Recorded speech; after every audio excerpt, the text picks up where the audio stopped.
Thank you, Ephraim. Hello. Neighbor. Well, hello. Neighbor.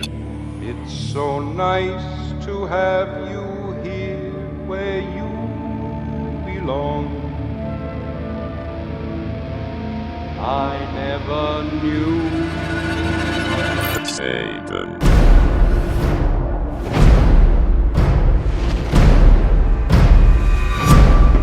Hello, Internet!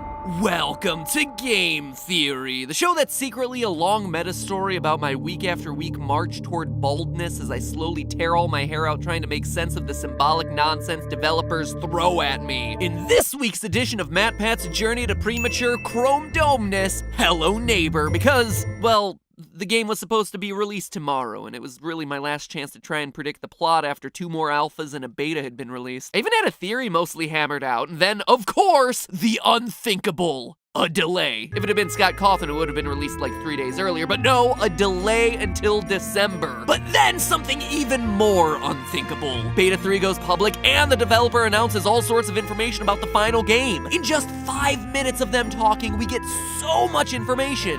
One of the basements, one of the bosses, fear rooms, the fact that this is only 40% of the full games. So I took the remnants of my shattered script, then went back to the drawing board with all this new information, only to come to some very interesting conclusions. So put your globes on ice and hold on to your umbrellas, cause if you don't, it'll probably glitch out and force you to restart the game from the beginning, cause it's time to invade a sad, lonely man's privacy in the quest for the truth. You can't handle the truth!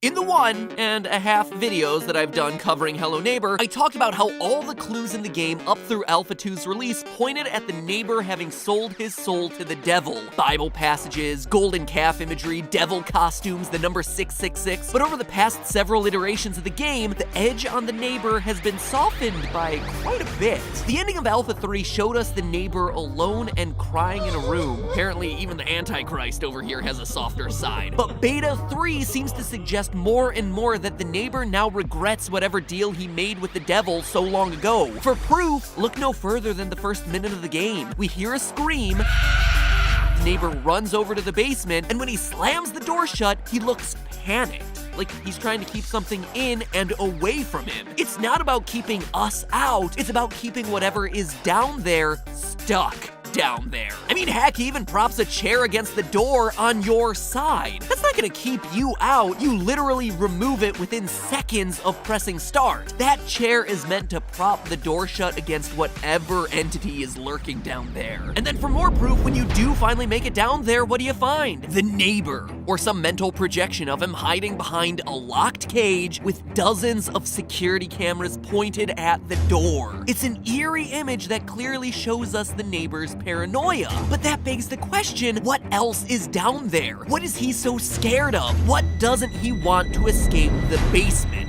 Well, we actually see it.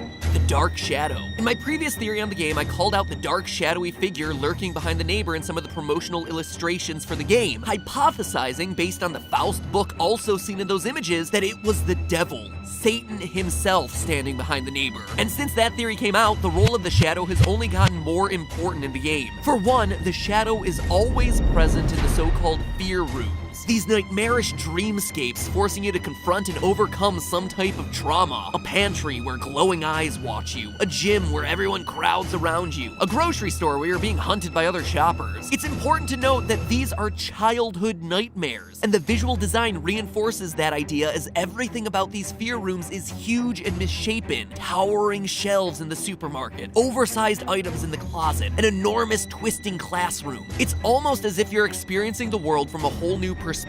The perspective of a child. And watching you the whole time, not Half-Life's G-Man this time, but the Shadow Man, observing from the rafters in the grocery store, looking through the window at the basketball game, staring down from an overhanging beam in the school, and peeking into the pantry, watching you struggle and watching you suffer. But why? What's actually going on here? Well, it's my belief that these fear rooms are recreations of the past experiences of the neighbor's childhood, being bullied in school, getting lost in the supermarket, getting locked in a pantry. These are all things that happen to our neighbor, and we know this for 2 reasons. First, the mannequins. To solve the major puzzle of Beta 3, we have to bring 4 mannequins to the recreation of a birthday party happening in the center of the neighbor's house. Now, clearly the mannequins are stand-ins for people from the neighbor's history, as he tries to recreate this old birthday party. It's kinda like FNAF 3's Happiest Day minigame. It's also worth noting that one of the mannequins is sad and rejected, positioned like he's hiding in a corner.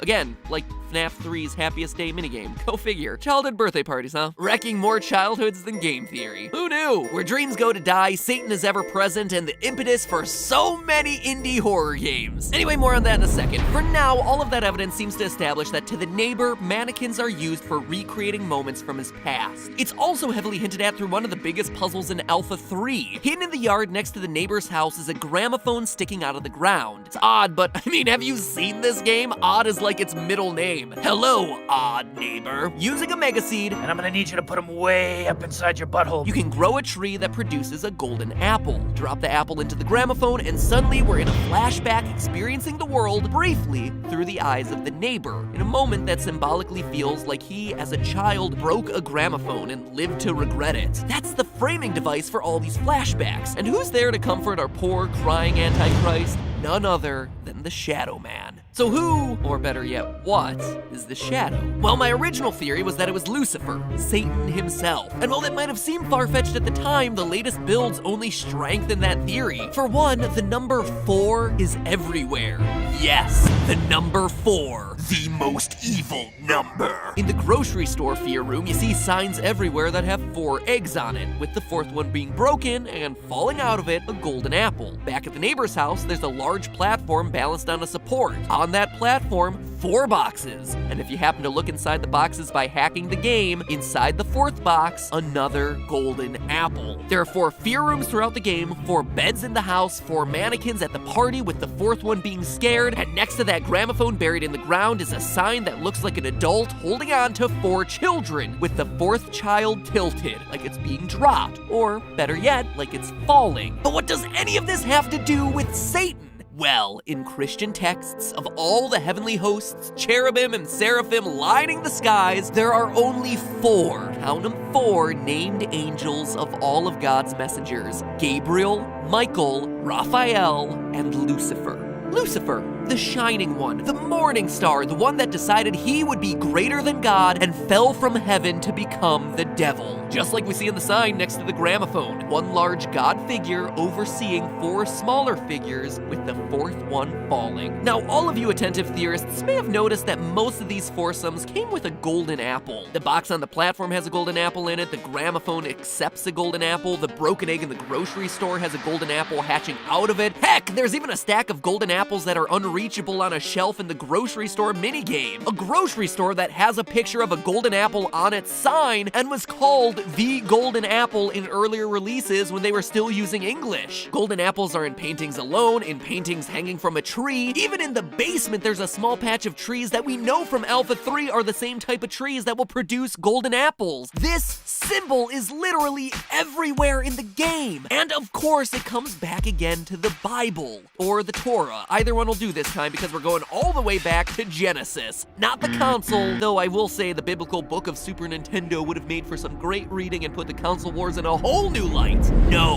the book of the Bible that tells the first story of human sin in the form of Eve eating a fruit from the tree of knowledge after being tempted by a serpent. A serpent that in Christian belief is commonly thought to be an early incarnation of the dear old devil. So what does this all mean? We have a lot of things going on. Very strong evidence of the devil being the main antagonist of this game. Very strong evidence for the neighbor making a Faustian bargain with him, being tempted by some golden apple the devil was offering, then coming to regret it. But then there are all these other lingering threads that, try as I might, I can't quite knit together into the perfect theory sweater, for lack of a better analogy. I'll just run through them quickly for you so we can all piece this story together. First, the birthday party. That isn't a biblical reference, but clearly it's a pivotal clue to the story of this game, and again reiterates the theme of 3 good things and 1 different thing. It seems to indicate that the neighbor was ostracized from the rest of the kids, or the rest of his family. So is this the moment that changed him to accepting help from the devil? I don't know. Number 2, sure, the golden apple is knowledge and the devil's trickery and all that, but is that all it is in this game? That it just represents represents the temptation of the neighbor, it seems like it should have something to do with the apple of knowledge, of learning something. And what about the bandage on his right ring finger? Was the neighbor married at some point? In countries like Russia, where the game is set, it's customary to wear wedding bands on the right hand. Early builds of the game also had a car crash sound hidden behind the end door. Could the neighbor have lost his wife and made the deal with the devil to get her back? Is that why he's crying at the end of Alpha 2? Number 3, what about your character? In your house, you have a picture of a kid on the steps and someone standing there like the neighbor. Seems to suggest that there's some sort of family relationship between the two of you. It's also worth mentioning that on the wall of your house is a picture of your old bedroom, which becomes a pivotal clue to unlocking parts of the neighbor's house later in the game. Then, when you beat the basement, you're back in a recreation of that room with the neighbor looking in on you, screaming. Couple that with the idea that we're told by the developers that you're moving back into your childhood home, so is the neighbor your father? I gotta say, him peering in on you in your childhood room makes it feel like he's an overbearing parent, and his overprotectiveness might have been the reason you moved out in the first place, so maybe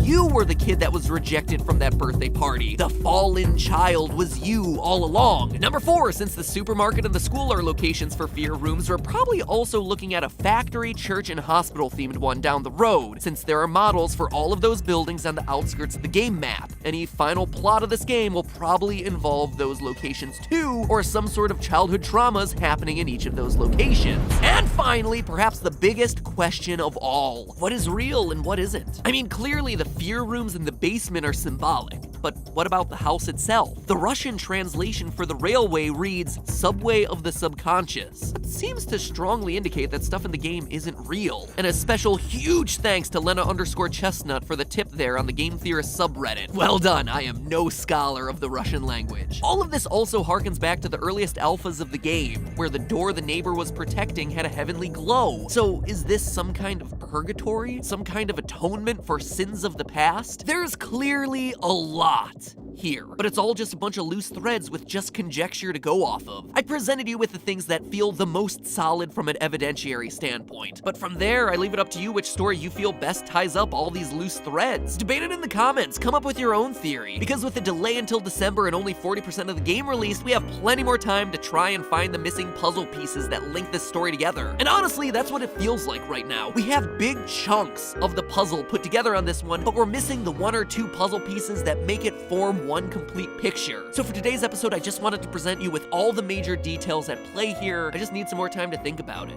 And I'm sure you guys do too. Anyway, I'll keep tossing it around in my mind. Also, I just gotta call this out because I think it's a fun cultural reference. The boss of Beta 3 is a giant reference to Baba Yaga, a character from Russian folklore. That's not for me to talk about though. Goomba! Put it on the to-do list. Good it's not Japanese culture. Do something different, you weeaboo. He can cover that one, whether he likes it or not. And I'll be back when I finally have this thing solved and that big revelation hits. Because until then, it's all just a theory. A game theory. Thanks for watching. Take a bite out of that apple of enlightenment you see hanging on screen right now.